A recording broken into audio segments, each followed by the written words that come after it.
My capstone project. My name is Heather Lucier, and I'm an Indigenous 40-year-old single mother of 4 children. My maternal grandparents were Marie Emma Lucier and Alfred Lucier. They're Nehiyaw Métis and can be traced back to Red River. My paternal grandmother was Zelda Spence. She was Métis Anishinaabe Migizi Dudum Eagle Clan from Skownon First Nation in Treaty 2 territory in Manitoba, and I do not know who my paternal grandfather is. I struggled with addiction throughout my life, starting in my early teens after the loss of my best friend. My recovery journey brought me to the Addiction Studies Aboriginal Indigenous focused diploma program. Here are some of the most important things that I've learned. Trauma, epigenetics, and racism affect childhood development. Science has proven that trauma or adverse events do affect development, especially prenatally and during early childhood, as shown by research conducted by the National Scientific Council for the Developing Child. Toxic stress causes the body to react to the perceived threat through release of chemicals intended to assist in fight or flight response. When a child has an adverse experience, such as neglect or abuse, it causes these changes in the way their bodies develop and how their genes are expressed. Ongoing exposure to toxic stress causes excessive wear and tear on the developing brain and body. Epigenetics is the effect that a child's experience and environment have on their gene expression.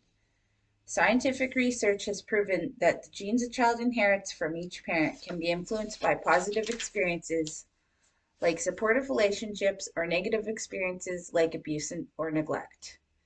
These experiences can determine whether and how a gene releases the information it carries.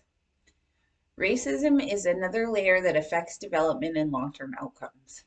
I'm an Indigenous woman. I know this personally. I see the negative effects of racism in the substantial number of missing and murdered Indigenous men, women, and Two-Spirit people, in the children's bodies currently being recovered from unmarked graves at residential schools across this country. I feel the effects as I write this while grieving the loss of my Indigenous classmate. It is the thing that makes this journey so personal for me because the effects show up in our reduced life expectancies and increased rates of incarceration and presence in the child welfare system. It's the reason that I value aging so much. Turning 40 is a real blessing when so many of those in my age group are not making it. There are 3 kinds of racism. Interpersonal racism is the personal experience of bias or discrimination occurring in normal social interactions. Cultural racism is the ideologies embedded in the language, symbols, media, and assumptions of the larger society. Institutional structural racism is inequities embedded in the social, political, and economic systems such as housing, justice, labor, healthcare, education, and immigration. This course is so incredibly personal because it is about my life, and there's an enormous difference between living something and studying it. Think about the pandemic. It is a life-changing event that has huge global implications, but it was nothing more than a word to me until 2 years ago. That is what it is like dealing with racism and why it is so hard for those who have not experienced it to understand. That is also the reason that culturally based treatment is so important for Indigenous people, Black people, and all people of color. I find it much more beneficial accessing support people who can relate to my experience. It is easier for me to connect with them. Racism makes my life harder every single day, and I cannot get away from it. Not just me, but my children, my family, my community, my people. I want to help change that. All these factors prove beyond a doubt that morality model is not just completely baseless, but harmful in the worst way. The stigma created through this view still reverberates through not just the Indigenous community, but all people who face substance misuse disorder or any other condition caused by factors completely outside of their control, some of them before they were even born. I look at people with a trauma-informed lens because trauma does not discriminate. and we know that the best possible protective factor is a healthy, stable adult relationship. This means that people do need more support, not more judgment. The best resources that I've found for these topics have been the Center on the Developing Child at Harvard University. This website has been one of my best resources. These posters that actually come from that website. Decriminalization of drugs is my first step into harm reduction. Decriminalization of drugs was enacted by the government in Portugal in 1999. This was my first step into harm reduction recovery practices. This method had never been implemented by anyone and was completely groundbreaking at the time. The war on drugs is still in play in North America, but attitudes around decriminalization are changing. Substance use and addiction are generally viewed as a criminal justice issue, not a health and wellness issue. But research is shifting those views. Greenwald explained how Portugal implemented full decriminalization of all illicit drugs for consumption and possession for personal use. Production and sales of illicit substances is still illegal in present-day Portugal. This means that those caught in possession or consuming drugs would not be charged with a criminal offense. They would be issued a summons that required them to face the Commission for Dissuasion of Drug Addiction. Each commission includes 3 members, one appointed by the Minister of Justice with a legal background, and 2 members appointed by the Minister of Health with a medical and social services background to decide what sanctions the client will face. These sanctions depend on certain factors like whether there have been previous offenses and whether the offender has issues with substance misuse. Possible sanctions for offenders include fine, community service, or even just a warning. Sanctions could be suspended even with previous offenses if treatment was completed and no further offenses occurred. Critics assumed there would be a spike in drug tourism, but that assumption was found to be incorrect, as studies showed that around 95% of tickets were given to residents of Portugal. The results suggest that drug decriminalization in Portugal was not harmful, and if anything, it contributed to the reduction in the number of seizures of heroin and cocaine, the reduction in the number of drug law offenses and drug-related deaths, and the reduction in the incidence of drug addicts among HIV-positive individuals. Research found that the social costs of drugs decreased 12% in the 5 years following decriminalization and 18% in the 11 years after the law was imposed. Those savings included not just reduced costs in the justice system, but also savings in healthcare and productivity. This body of research, on top of growing research into epigenetics and trauma effects on the developing child, really prove how effective harm reduction is. Harm reduction practices in Canada. The government of Canada legalized, regulated, and restricted access to cannabis on October 17th of 2018. This basically means that it is legal to buy, grow, possess, consume marijuana in Canada. There are approved marijuana dispensaries that adults age 18 and older with legal identification can go to purchase cannabis, flowers, edibles, drinks, and concentrates, and the tools for consumption. It has also been approved for medical use, including pain management. This is indicative of changing Western views on harm reduction policies in North America. There are certain states in America that have legalized cannabis as well, but it has not yet gained federal approval. Vancouver has applied to Health Canada for an exemption from criminal penalties for people who possess small amounts of drugs in June of 2021. The province of British Columbia followed suit in October of the same year, becoming the first province in Canada to do so.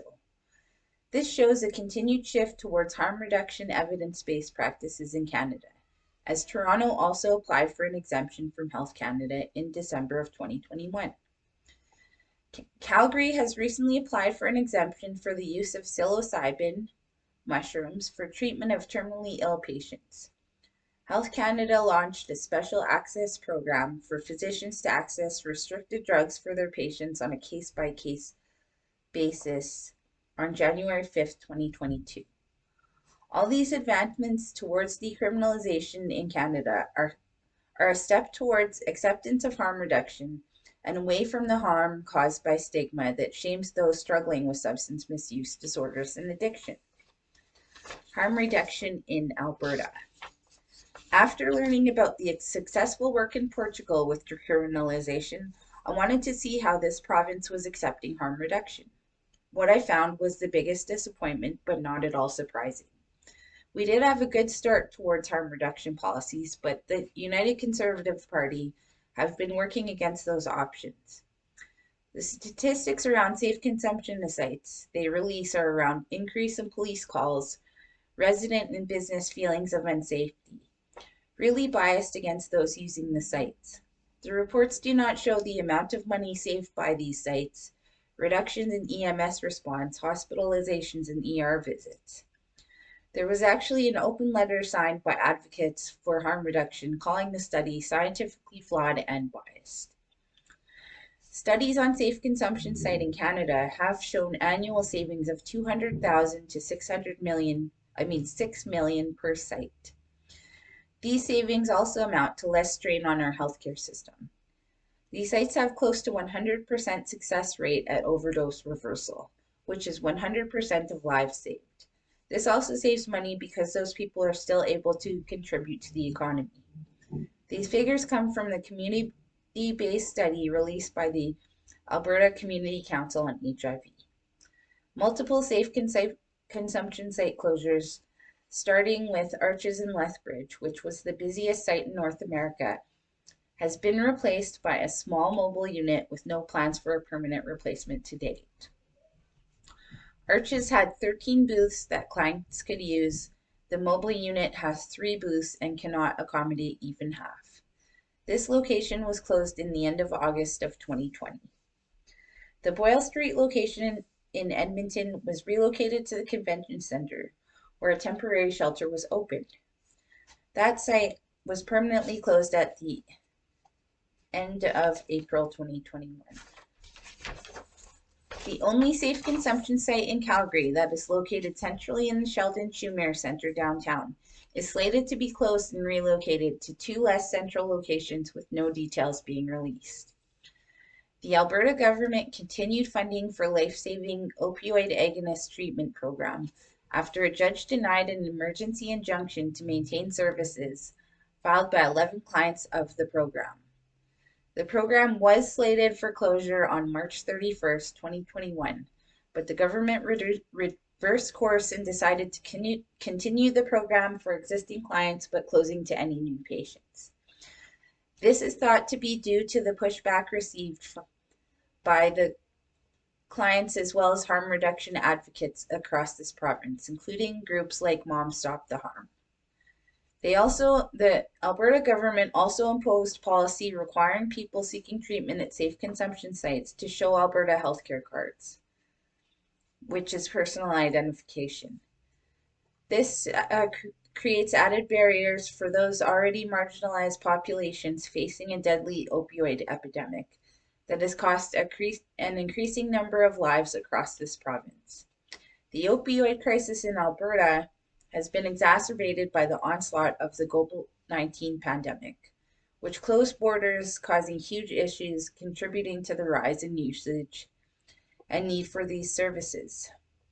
According to the Government of Canada, closures of borders caused a huge drug supply issue, which resulted in a large increase of drug poisonings due to increase in toxic drug supply. Basically, the Alberta government has taken all these steps to undo harm reduction policies that are saving lives and money and easing strain on our healthcare system.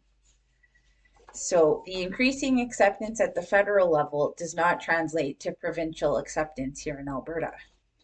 Despite a growing body of research supporting harm reduction practices, they refuse to accept the science. This goes to show the level of stigma that is still attached to substance misuse disorder and addiction. The best resources that I've found for the topic of harm reduction in Alberta are the Alberta government, the Government of Canada, the Alberta Community Council on HIV, various local news agencies including Global News, CBC, CTV, Calgary. Filter Mag and Kim Seaver also gives a good unbiased viewpoint. And now the medicine wheel. The medicine wheel is a traditional way of life based on the 4 directions. There are different medicine wheels in different regions with different colors and meanings. There's not one that is right and one that is wrong. There are just ones that are different. We as Indigenous people recognize and respect our differences, especially of those whose territory we are currently on. We recognize our role as a guest and do not try to impose our ways on someone else. All things are connected. That is where the saying, all my relations, comes from. It includes the rocks, the trees, people, the land, everything. Our connection to the land instructs our ways. We follow the plants, the animals, the rivers, the mountains, and the changing of the seasons. That is why a traditional Anishinaabe calendar has 13 cycles based on the phases of the moon. We do not need leap years because our cycle fits the year perfectly. That calendar is also based on the turtle's back. There are 28 sections around the shell and 13 within it. The medicine wheel teaches us that all parts of ourself contribute to our well-being. Those parts are our physical, mental, spiritual, and emotional selves. Each part affects our overall well-being. This belief is growing in Western culture as harm reduction research grows, validating our views. I grew up in Mohkinstsis, Calgary, on Treaty 7 territory after moving as a baby from my hometown of Leask, Saskatchewan. I was not connected to my culture, but my mom made sure that I knew I was Indigenous, Cree Métis specifically, and that it was something to be proud of. I did not know much about trauma or racism. I just knew that I felt like I didn't fit in. I work hard to reclaim my culture, medicine, ceremonies, and community as an adult. I did not have those things growing up and want my children to have them. My recovery journey is connected to my healing journey and my learning journey, interwoven together like a braid of sweetgrass. This program has been a blessing for me because it validated things that I knew in my heart, that resonated with truth in my spirit. I see myself so much clearer, how the trauma affected me. I see all those factors that stood as barriers in my life, being Indigenous, being a woman, being a single parent, living in poverty, uneducated, intergenerational trauma, genocide survivor. I spent so much of my time believing that I was not as good as everyone else, that I was missing something that everyone else had. I tried hard to overcompensate and not to burden people, which was traumatizing because I accepted so little and I gave everything. Now I give myself the time and space to heal those parts of me. I give only what I can afford to give and take the time to rest, grieve, feel my feelings safely, and work on self-care. Planting Seeds of Change. Planting Seeds of Change is the recovery program that I designed. My experiences, learning, and way of life have given me strong harm reduction values. I believe in traveling the path that offers the least harm, or none in the best cases. I try to leave everything and everyone better than I found them. I notice a huge gap in Indigenous recovery services. Wellbriety is a great Indigenous 12-step program, but many Indigenous people are turned off by the religious aspect of those programs, including AA, NA, CA, CMA, etc. Abstinence-based programs are not the best fit for some Indigenous people who often use a lesser substance, such as marijuana, in place of a more harmful substance, such as alcohol or opioids. When abstinence is presented as the only solution, it negates the experiences and goals of those looking for a different recovery path. I designed Planting Seeds of Change for my initial practicum in the fall semester. It is based on the concepts of the medicine wheel and the belief that all things are connected. It also incorporates growing traditional plant medicines, sweetgrass, with the client recovery journey relating to the changes they are making within their own lives. This technique works well because it helps the client to reconnect with the land by giving them a small piece of it to tend and nurture. Connection to culture is also an important aspect of this recovery group design because of the loss of culture due to impacts of the residential school system and the Indian Act. This is a huge source of trauma that Indigenous people face, and it is an important aspect of my own recovery journey. It also incorporates the idea that changes are not always evident immediately when attempting to create positive changes.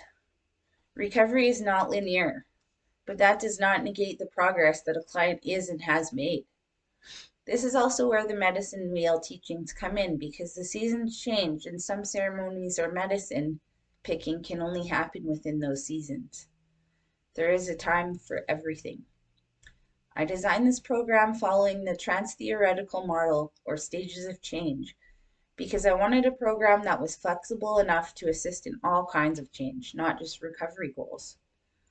I also worked in the SMART goals theory to break down those goals into even smaller and easier to follow steps, teaching the client skills to make better informed decisions.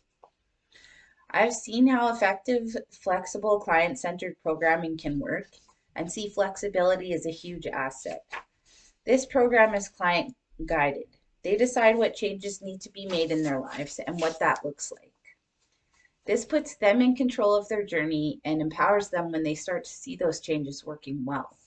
It can complement those 12-step programs that appeal to many as well.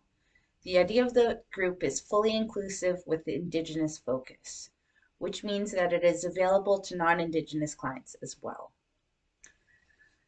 In conclusion, addiction studies, Aboriginal, Indigenous focus will always be personal because it is my story and my life. There is not a subject covered in my Indigenous studies class that has not affected my life in a certain way. I see people, the world, and myself much more clearly than before I took this program. The knowledge I have gained has helped me in my healing journey and assisted me to become the best version of myself. Harm reduction is the best way forward, in my opinion, and proven by scientific peer-reviewed research. I do not agree with the direction our current provincial government is taking with regards to providing these life-saving services to those that need them most. I am hopeful, looking outside Alberta, that harm reduction is catching on, as it should. I know that my path is assisting the direction of drug policy in this province and country towards a more inclusive and compassionate approach. That is why I will not continue my journey into support work, but will be changing course and pursuing law school in hopes of effecting policy changes here in Alberta and possibly beyond. Indigenous harm reduction is how we save lives while healing intergenerational trauma. But those models are useless when they are not implemented through the proper policies. Thank you for your time.